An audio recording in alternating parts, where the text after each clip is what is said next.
Autolite and its 96,000 dealers present Suspense.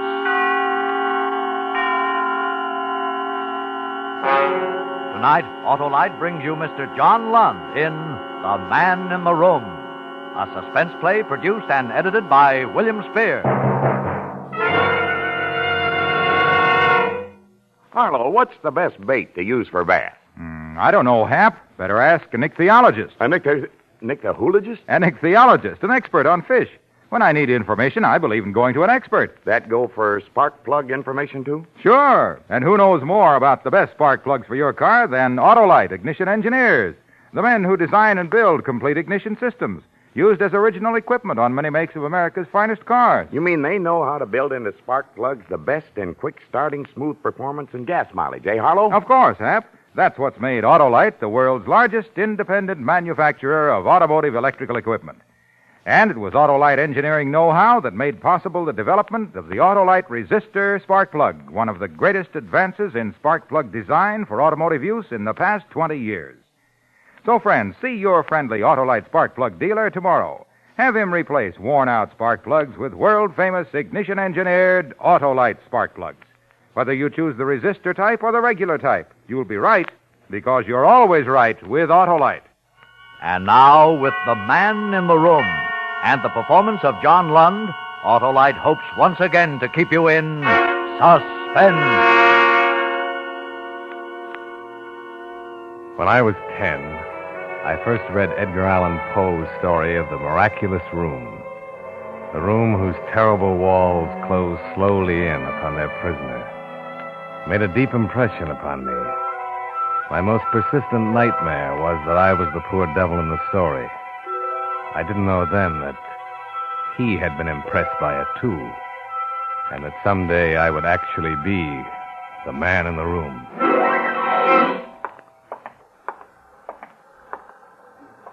Excuse me. Can you tell me what floor Miss Markham is on? Miss Markham? What do you want with her? Why, I want her to do some work for me. She does typing, doesn't she? Mm-hmm.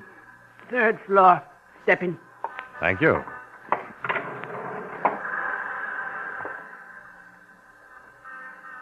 You're a writer?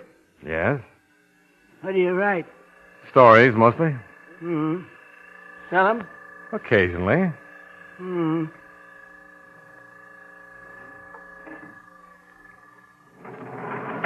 She's down at the end of the hall, where you see the door open. Thank you very much.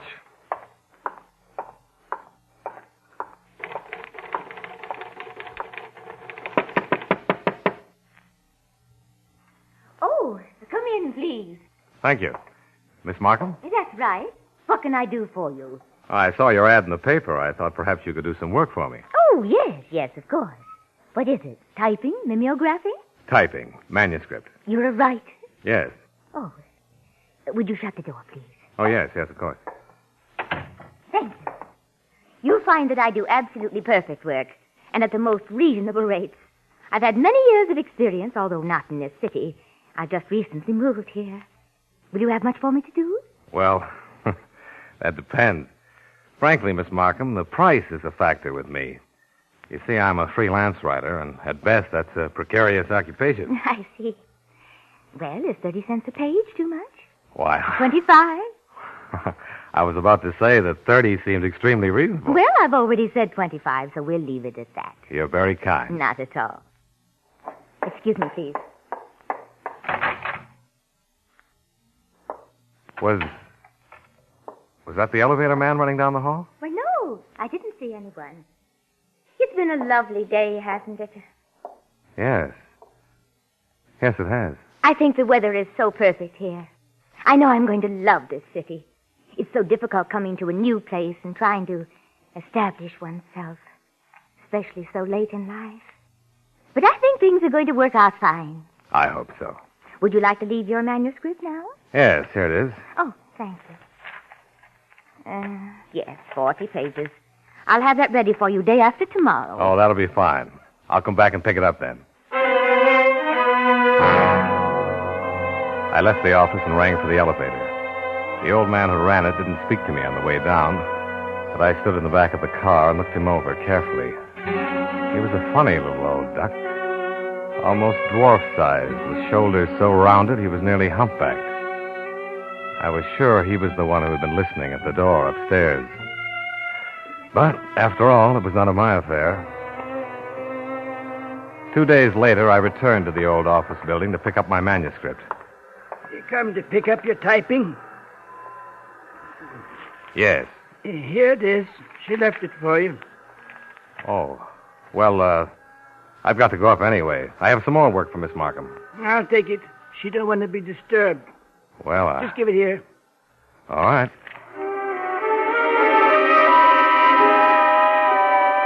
I gave him the manuscript and left. Several days later, when I returned, he had the completed work ready for me, down on the first floor. That's the way it went on the other occasions when I had typing for Miss Markham to do. The old man took it from me downstairs and had it ready for me when I returned. There was always a reason for me not to go upstairs. Miss Markham was working and didn't want to be disturbed. Or she just left for lunch. Or she wasn't down that day because of illness. One day, when I came to pick up some material, the elevator was not down on the first floor, and my curiosity got the better of me. Instead of ringing, I took the stairs and walked up to the third floor.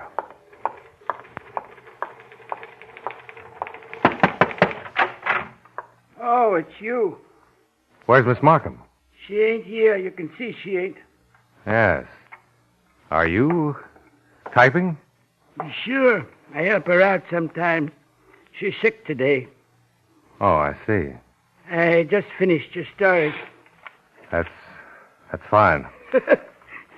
It won't sell, though. What? I say it won't sell. It's clumsy. Oh, you think so? Yes. It's all hodgepodge. You write too fast.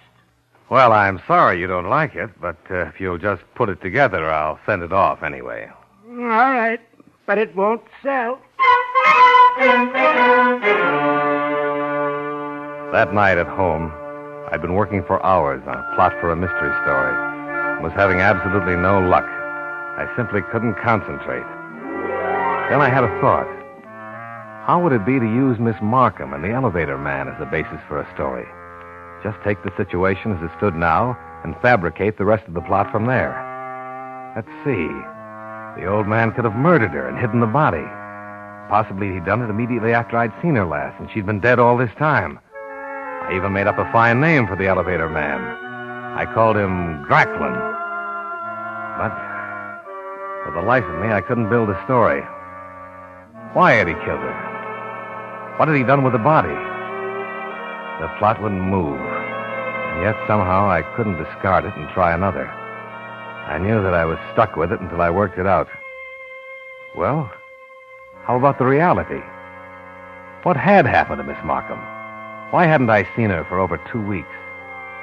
The only thing to do, I decided, was to find out more about the real situation. Perhaps I could evolve something from that.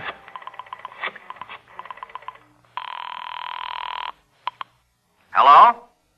Hello, George? Bert. Oh, how are you, Bertie, old boy? Fine. Listen, George, who does your typing? My typing? Why, Harrison Lewis. Oh, yes, at 50 cents a page. I forgot you were rich. Why? Well, I thought perhaps you'd seen the same ad in the paper that I did. A Miss Markham. She's been doing some work for me. Markham? No, I didn't see it. Well, why? Is she any good? Oh, yes, she's very good. Well, what does she charge? 30 cents a page. Hey, that is cheap. Maybe I'll switch. Where's she located? 202 West Olive.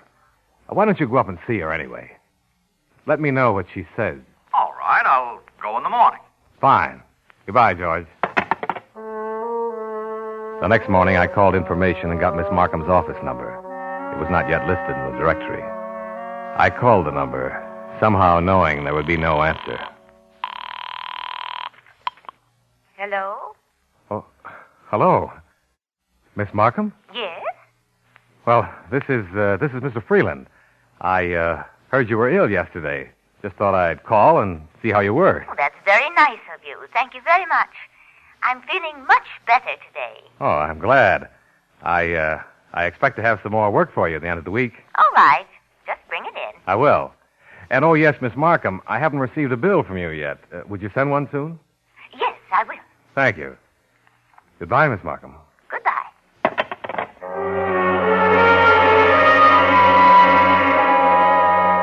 I hung up thinking, well, there goes my plot into a cocked hat. I realized then that I had begun to believe something had happened to Miss Markham. Talked myself into it, I guess. Confused the fiction with the reality. But just because she was alive and well, that was no reason why I couldn't still build a good story from the same idea. Now, let's see.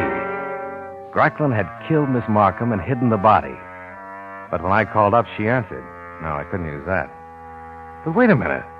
Why couldn't I? Why, certainly, there was the twist. Sure, Gracklin gets another woman to impersonate Miss Markham. The only ones he'd have to worry about would be the people who had seen the first Miss Markham. Well, that's the way my story would go anyway. I sat down at my typewriter and made it sing for a couple of hours. The story was coming along fine. Only thing I needed was some background on Gracklin. Well, nothing like the source. At about 4:30 that afternoon, I was down on West Olive Street near the 202 building. At about 5, Gracklin came out and started up the street. He got on a bus, so I looked around for a cab. Cabby, you taken? Nah, hop in. Good.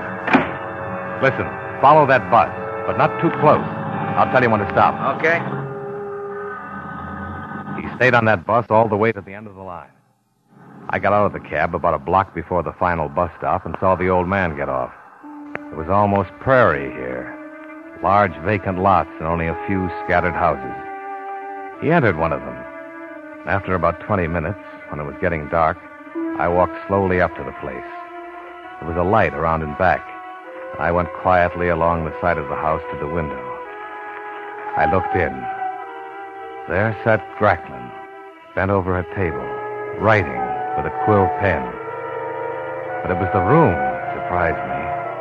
The walls were filled from floor to ceiling with books. Heavy, scholarly books. And then I saw it. On a smaller table against the wall stood her picture. She was younger in the photo and prettier, but it was unmistakably she. Miss Markham.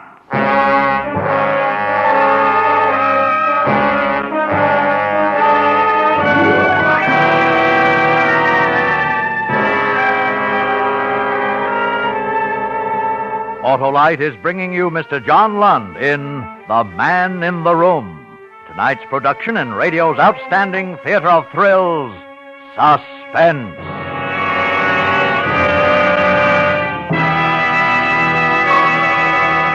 Harlow, do ichthyologists and zoologists have anything in common? Well, in a way, Hap, you see, any kind of an ologist is an expert in his field. Well, I guess that makes you a spark plugologist, hey, Wilcox?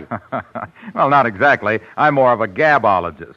The real experts are the Autolite ignition engineers. They design and build complete ignition systems for use as original equipment on many makes of America's finest cars. So naturally, they've built spark plugs that will work as a team with the ignition systems. Spark plugs that are unexcelled for quick starting, smooth performance, and gas mileage. Sounds logical. Of course. And these same Autolite engineers developed the famous Autolite resistor spark plug, one of the greatest advances in spark plug design for automotive use in the past 20 years. They're experts, all right, Harlow. So, friends, see your friendly Autolite spark plug dealer tomorrow. Have him replace worn-out spark plugs with ignition-engineered Autolite spark plugs. Whether you choose the resistor type or the regular type, you can't buy a better spark plug for your car because you're always right with Autolite. And now, Autolite brings back to our Hollywood soundstage our star, John Lund, in The Man in the Room, a tale well calculated to keep you in suspense. In the next morning's mail was her bill. But there was a mistake. She'd charged me 40 cents a page. So I put on my coat and started downtown. As I walked up Olive Street, I wondered if Gracklin would let me up to see Miss Markham. If it were in my story, he couldn't, because I'd immediately recognize her as another woman. 3, please. Watch your step. Miss Markham is in today? Yep. You know, I haven't seen her for some time. she's always been out or sick or something? That's so? Certainly it's so. You were the one who kept telling me. Oh, well, I can't remember everybody who comes in here. Oh, I shouldn't think it'd be too hard. I'll bet not over 10 people a day come in here. This is the most deserted office building I've ever seen. Well, sometimes it is a little quiet. You know where it is? Yes.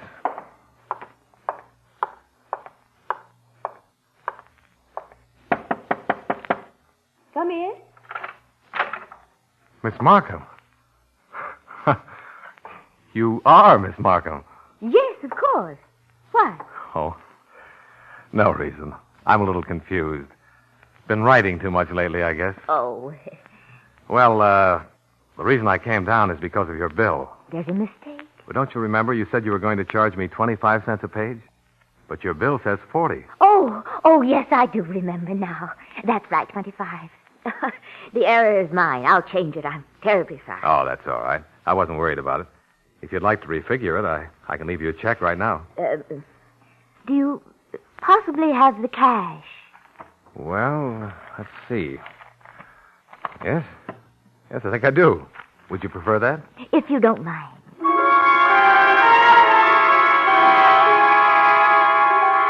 I paid the bill and went home. Back to my story. My story that had turned out to be pure fiction after all. Miss Markham was alive and well and back in her office, looking just as she had the first time I saw her. Well, I had used all of the real situation I could, and from now on I was operating on pure imagination. Let's see. Hey, wait a minute. Just because she looks the same doesn't mean she's the same woman. She was a twin, see? The first Miss Markham's twin sister. And Gracklin was, their brother. Why had he killed the first Miss Markham? Well, for money, her life savings. That was always a good motive. And the twin sister was in on it and would split with him. Fine. I rattled off the story and the next morning brought it in to be typed. Good morning, Mr. Freeland. Good morning, Miss Markham. Got another story for you. Oh, well, I'm not sure that I can start on anything right now. I'm closing up the office, you know. Oh? Oh, yes, this climate doesn't agree with me at all. As a matter of fact, I never did like city life. You've evidently changed your mind about things. I beg your pardon? Remember the first day you came up here? You were telling me how well you liked our city and the weather? Oh, yes. Well, you can always depend on a woman, can't you? Yeah, I guess so. I really wish you could finish this story for me. It's not very long. Oh? Only about 28 pages. I see. Well, perhaps I can rush it out. I sort of feel that I owe you something anyway. Why?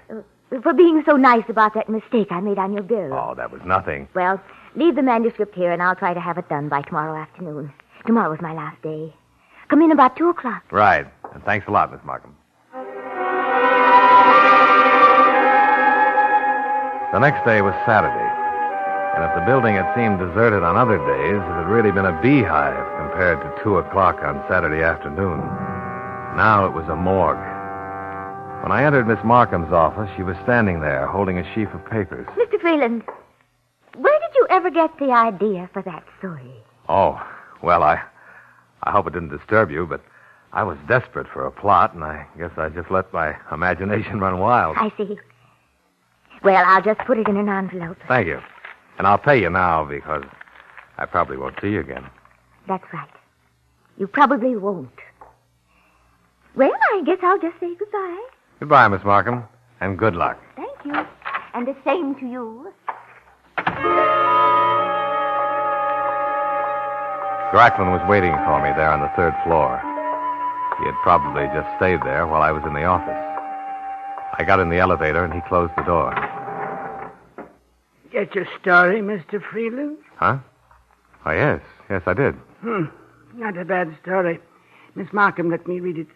Oh? But it needs rewriting. Oh, is that so? Yes. Like I told you before, Mr. Freeland, you write too fast. You aren't careful enough with the reality. I'm afraid I don't understand. Well, now that part about hiding the body in the elevator shaft, for instance, you almost had a good thing there, but I could tell you've never been in an elevator shaft. Have you? Why, no. You've passed the 1st floor. Let's go down a bit. I'd like to show you something. This is the basement. Yes, I see. You notice how the air gets closer as you go down? It's little touches like that make a story real. Yeah. Sub-basement. Mr. Freeland, would you like to see what an elevator shaft looks like? Well, Come on, it's very interesting, especially for a writer. all right. Fine, follow me. Now, we'll just go down these stairs on your left. There's only a few of them, but they're kind of dark. Be careful. I will. Wouldn't want you to fall. Now, we go through this little steel door. After you, Mr. Freeland. Thank you. See, this is what the bottom of an elevator shaft looks like. Yes, it is interesting. You could make all kinds of noise down here and no one would know. Well, Now, about your story. You had me, Gracklin, bury the woman in the floor of the shaft. Now, that would never do. no. No. If you dug a grave down here, the inspector would find it in a minute. Oh, Ah, yes. The inspector's very sharp. Very sharp. But in the wall. the wall. Yes. See those bricks? Now, if I go to exactly the right place, look, I can pull several of them right out. And after I've got all the loose ones out, there's a regular cavity been dug out behind them. Come here. Look for yourself. Miss Markham! Yes. See how snugly she fits in there? I spent a long time digging that hole. She's dead. You killed her. Yes. Didn't you really know? I'll just put these bricks back now. You had some of the things quite right. The woman upstairs is Millie, her twin sister. This one's name is Dorothy.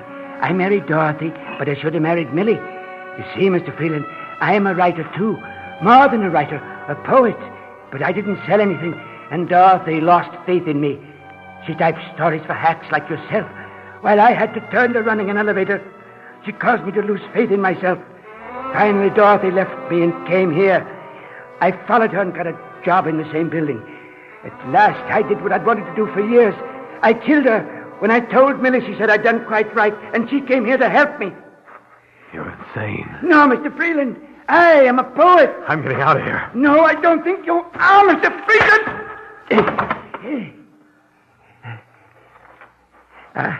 Are you surprised how strong I am? I've done many things in my time, even if it waits in a circus. You madman. No, don't try to get up, Mr. Freeland, or I'll just have to knock you down again.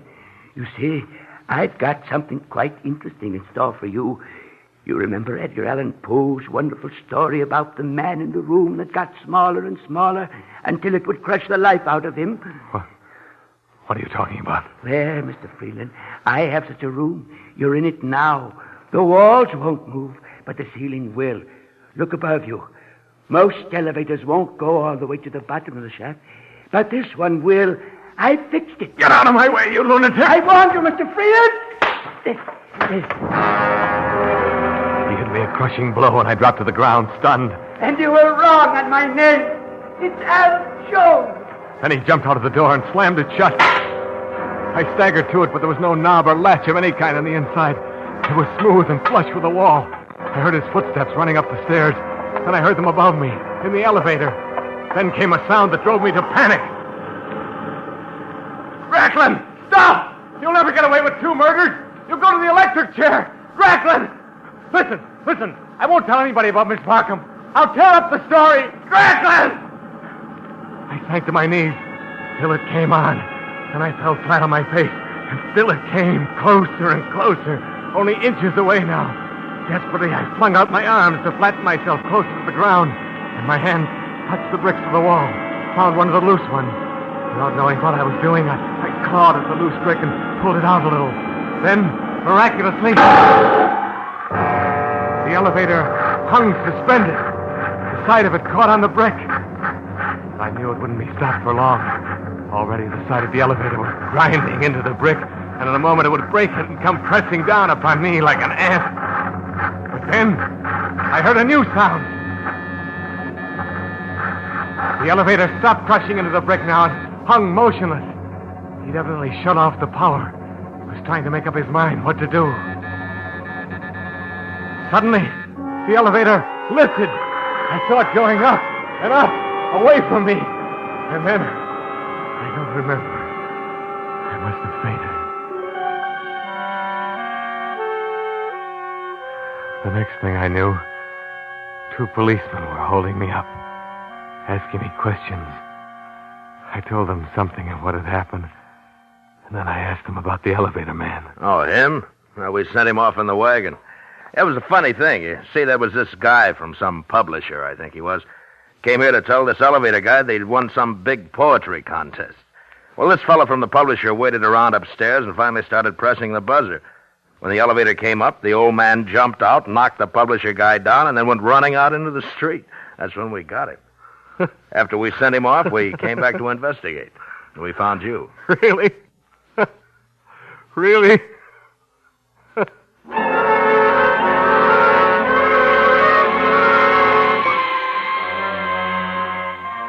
Well, that's about all there was to it. Except that old Dracklin really was a pretty good writer, I guess. Because I made the changes he suggested. And you know what? I sold the story.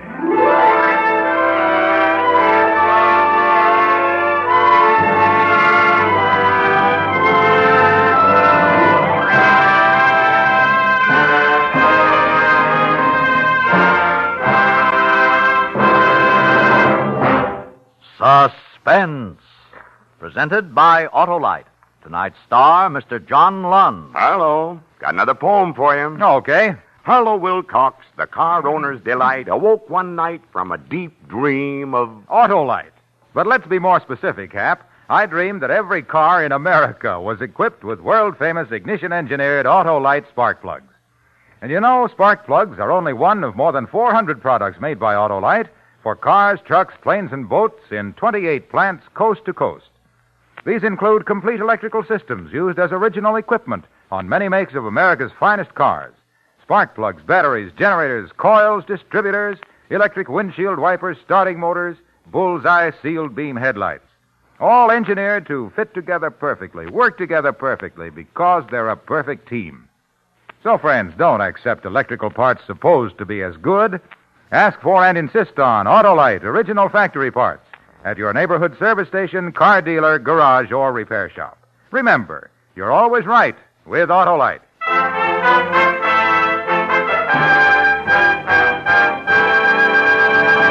Next Thursday for Suspense, our star will be Miss Claire Trevor. The play is called Angel Face, and it is, as we say... A tale well calculated to keep you in suspense.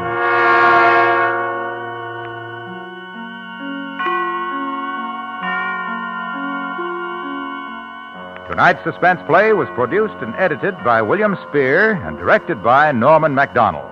Music for Suspense is composed by Lucien Moraweck and conducted by Lud Gluskin. The Man in the Room is an original play written for radio by William Idelson and Mary Castle. John Lund is currently being co-starred with Barbara Stanwyck in the Paramount picture No Man of Her Own. In the coming weeks, you will hear such stars as Charles Boyer, Edward G. Robinson, Jack Carson, and Dennis O'Keefe. And don't forget, next Thursday, same time, Autolite will present Suspense, starring Claire Trevor.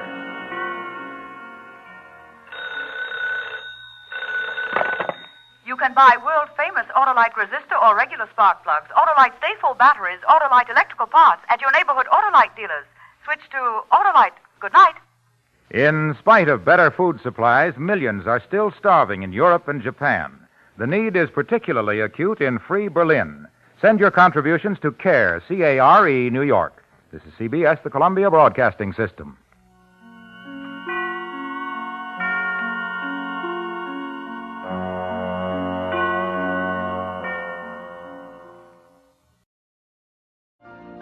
You've been listening to the OTR Gold Network. Find more classic radio at otrgold.com.